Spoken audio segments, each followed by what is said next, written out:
ถ้าทุกคนเขามาเบิ่งวิดีโอนี้แล้วทุกคนอาจสิคิดอยากปลูกมักซิดาคือข่อยเลยสบายดีทุกคนที่หักเกษตรเบิดทุกคนเลยตอนนี้ทุกคนอยู่ในช่องหักเกษตรของบ่าววงสปป.ลาววันนี้วงสิมาเว้าสู่ฟังว่าเป็นอย่างทุกคนจึงควรปลูกมักซิดาฮะนะเบิ่งอันนี้เป็นสุดตำอิฐอยู่สวนของวงเลยเด้อก็คือตัดแบบไปลายมือเลยเนาะมื้อนี้ก็ออกมาตัดอีกเทื่อนึงข่อยหักกระปลูกมักซิดาบอนนี้ได้อีก9 เดือนเด้อทุกคนก็สิมีความรู้ในหน่อยนึงเนาะก็เลยสิเอามาเล่าสู่ฟังเนาะอาจสิเป็นบทเรียนให้กับทุกคนที่กำลังคิดอยากเฮ็ดสวนอยู่ในณตอนนี้หานะเนาะมักซิดาอยู่สวนข่อยจังเบิดจะเป็นพันธุ์กิมจูเด้อมักซิดาพันธุ์กิมจูนี่นะทุกคนมันสิเป็นมักซิดาที่ปลูกง่ายเนาะและกำหมากดกเพราะว่าข่อยจะปลูกมักซิดาใส่แดงนี่นะไป2 ต้นเนาะในสวนข่อยคือผลปรากฏว่ามักซิดาใส่แดงนี่นะมันจะบ่ค่อยเป็นหมากเนาะเวลาที่มันออกดอกแล้วหมากน้อยๆมันก็สิหมักล้นเนาะทุกคนเนาะ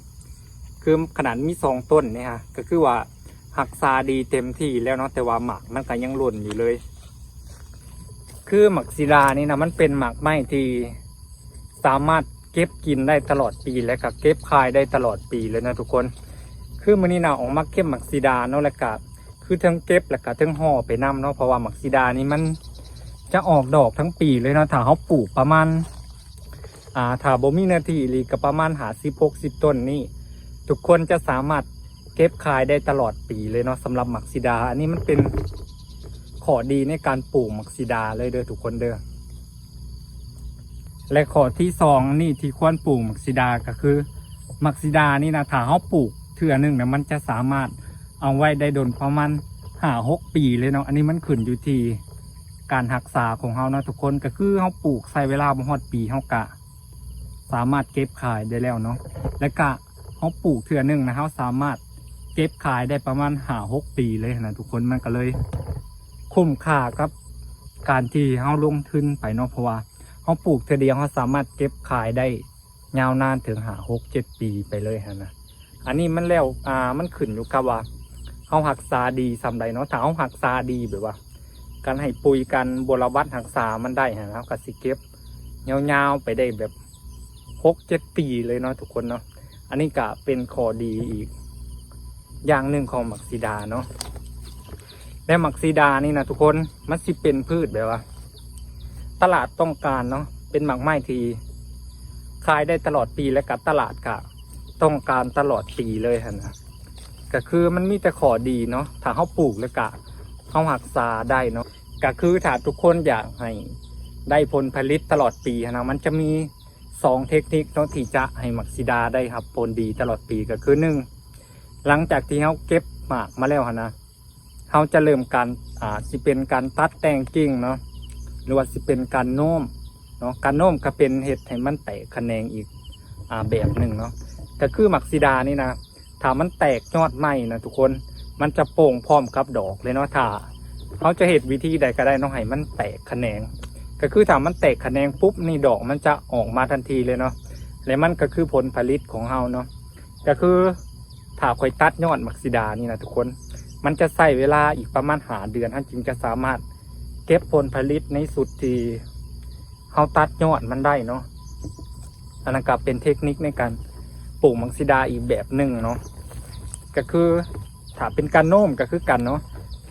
ถ้าเป็นการโน้มนี่เขาต้องได้ใส่อุปกรณ์หลายอย่างเนาะก็คืออาจจะเป็นไม้เนาะเขาต้องได้ใส่ไม้ค้ำไม้แบบว่าเอามาโน้มกิ่งนะมันก็ต้องแบบว่าเขาเอื้นว่าเปลืองงบเข้าไปอีกเนาะทุกคนเนาะสำหรับอยู่ส่วนวงแมนไส้การเป็นการตัดแต่งกิ่งเนาะตัดแต่งกิ่งเพื่อจะให้มันโป่งยอดและก็แตกแขนงออกมาเนาะทุกคนก่อนที่เขาจะตัดแต่งกิ่งนะเขาต้องเบิ่งว่าต้นมันสมบูรณ์ต้นมันงามบ่เนาะถ้าต้นมันบ่สมบูรณ์มันบ่มีสารอาหารที่เพียงพอนะทุกคนมันกะสีเห็ดให้ต้นแบบมันโป่งยอดขึ้นมามันกะสีบ่มีดอกขึ้นมาพร้อมเนาะเพราะว่าต้นมันยังสะสมอาหารบ่เพียงพอนะกะบ่ฟ้าวตัดแต่งเนาะก็คือเขาต้องให้ต้นมันสมบูรณ์ก็คือสังเกตเบิ่งต ต้นว่ามันมีต้นที่สมบูรณ์ก็คือใบมันเขียวบ่ต้นมันอวบต้นมันใหญ่พอบ่หนนะจึงเริ่มกันตัดแต่งกิ่งเนาะหรือว่าเริ่มกันโน้มมักซิดานี่ปลูกมาฮอดปีครับแม่นสามารถเก็บขายได้แล้วเนาะอยู่ส่วนข่อยจะเป็นมักซิดา9 เดือนเด้อเบิ่งปลูกมักซิดานี่ถ้าอยากให้ขึ้นทึ้นแท้ๆก็สีใส่เวลาประมาณปีกว่าๆนี่หรอประมาณสุดที่2เนาะอันนี้มันขึ้นอยู่กับว่าพื้นที่ของแต่ละคนนะลงทุนไปหลายบ่อเนาะทุกคนเนาะสำหรับอยู่ส่วนวงก็คือเห็ดเกษตรอยู่แล้วก็เลยเอามักซิดามาแซมใส่นะมันก็เลยลงทุนบ่ค่อยหลายปานใดเนาะทุกคนคือการเลือกห่อมักซิดานี่นะมันก็เป็นสิ่งที่สำคัญได้เพราะว่า1เนาะถ้าเฮาบ่ห่อและในพวกแมงวันทองนี่นะเวลาที่มักซิดาเฮาสุกมันก็สิมาเจาะกินเนาะทุกคนมันจะมาวางไข่เนาะวางไข่แล้วแบบมักซิดาเฮาเริ่มสุกทั้งใจมันก็สิเป็นหนอนเนาะเวลาที่เฮาเอาไปขายมันก็บ่ได้เนาะทุกคนเพราะว่านอนเขาไปกินแล้วมันก็สิบ่มีคนอยากซื้อได้เนาะก็คือเฮาต้องเริ่มห่อตั้งแต่มักซิดาเฮายังน้อยพี่เลยเนาะแล้วก็การห่อมักซิดาถ้าอยากให้มักซิดางามๆนี่เฮาก็ต้องเลือกเอามักซิดาประมาณเหรียญ5เหรียญ10 บาทนี่เนาะเฮาจะเริ่มห่อแล้วก็คือวิธีเลือกมักซิดานะเฮาจะเลือกเอาผิวไปว่าเกี้ยงๆน้อยๆเนาะตั้งแต่มันยังน้อยๆพุ่นไปว่ามันอาจสิแบบเริ่มใหญ่หน่อยนึงผิวมันก็สิเริ่มบ่งามแล้วเพราะว่ามันจะมีพวกเขาเอิ้นว่าไล่แดงเนาะพวกไล่แดงไล่ขาวนะสิมากัดกินผิวมักซิดาเนาะถ้ามักซิดาน้อยๆนี่ผิวมันก็สิงามเนาะสามารถเลือกห่อได้เลยเนาะแต่ถ้ามักซิดาใหญ่ๆอีกหน่อยนึงนี่มันก็บ่เหมาะกับการห่อแล้วเพราะว่าผิวมันก็สิบ่งามเนาะทุกคนเนาะเขาต้องเริ่มห่อแต่มักซิดาเขายังน้อยๆพี่เนาะเห็นบ่ทุกคนถ้าเขาปะไปให้มันใหญ่ผิวมันก็สิบ่งามเนาะมันก็จะมีพวกเพี้ยพวกลายแดงลายขาวนะมากัดกินผิวมันแบบนี้เขาต้องเริ่มห่อตั้งแต่มักซิดาน้อยๆเนาะก็คือประมาณเหรียญ5เหรียญ10เนาะนี่ผิวใสแบบนี้มันสามารถห่อได้เนาะเวลาที่มันสุกนะผิวมันก็สีงามเนาะ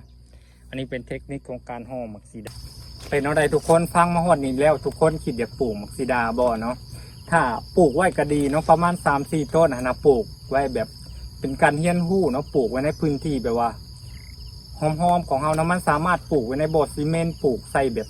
เข่งก็ได้สำหรับมักซิดานี่นะทุกคนจังได้กะลองปลูกกินเบิ่งเนาะเพราะว่าคือมันเป็นพืชที่ปลูกง่ายนะเนาะแต่มันกะแบบกินได้ยาวนานเนาะทุกคนสำหรับคลิปนี้กสิคอลาทุกคนไปเพียงแต่เท่านี้เด้อจังได้ก็ฝากทุกคนติดตามนะครับเป็นกำลังใจให้กันต่อไปในคลิปใหม่ๆต่อไปเรื่อยๆเนาะทุกคนเนาะสำหรับคลิปนี้กะขอลาทุกคนไปก่อนเนาะสบายดีเด้อทุกคนเด้อ